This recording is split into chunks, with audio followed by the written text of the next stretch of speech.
Hello, I'm Dr. Thierry Hertoghe, and I'm the president of the International Hormone Society, which is based in Brussels and is probably the third most important endocrine society for physicians, and it works on an evidence base. We try to prove what we say or what we do, and we try to make it safely for patients.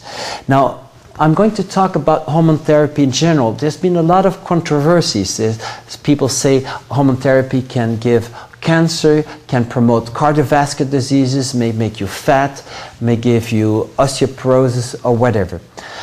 Hormone therapies are essential for humans. If we don't have hormones like cortisol, we are dead in the next 24 hours. If we lack insulin, in the next days we're going to die. So we need to have enough of all hormones to feel good, but we have to avoid excesses.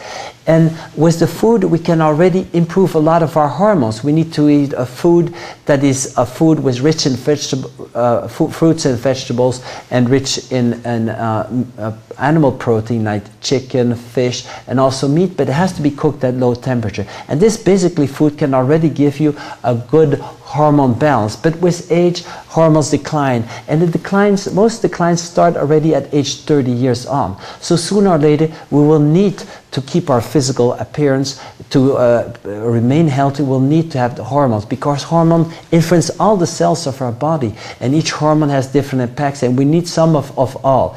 And it's possible to give safe hormone therapies. It has to be given at small doses that just correct the deficiency. No doping.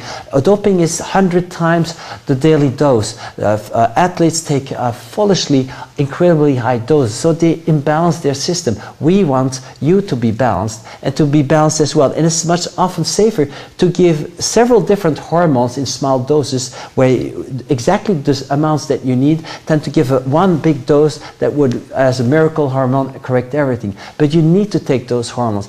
And all the studies we have arguments against all the studies that show that there might be increase in risk, because there is increase in risk when there's too much. There is increase in risk when you use the non-bioidentical, the non-human hormones, hormones that have been, where pharmaceutical firms have patented and have been transformed, that are not the safest hormones. You need to take as much as possible, it is not always possible, exactly the molecules that have the same structure as your own hormones. And you must take exactly that amount that is just a fraction of what you daily need in general, the fraction that you're missing. You shouldn't give 10 times the daily production rate of a young adult. You should give the small dose. And when you take that into a balance, that you try to give all the hormones a person is deficient with the right structure in the right amounts, hormone therapies can most probably lengthen life, decrease cardiovascular disease, even decrease the cancer risk. And my therapy, for instance, in my office, we have 30% lesser cancer risk, which is not a miracle, but it's still quite interesting compared to all the different populations around. And so I think and you should also have an adequate food intake. If food intake is not adequate, you can take the best hormone therapy, it might not work. One glass of alcohol makes that growth hormone therapy never will work in an adult. That's very poor chances. If you take sugar, cortisol will not work. So this is very important to take all these principles into account.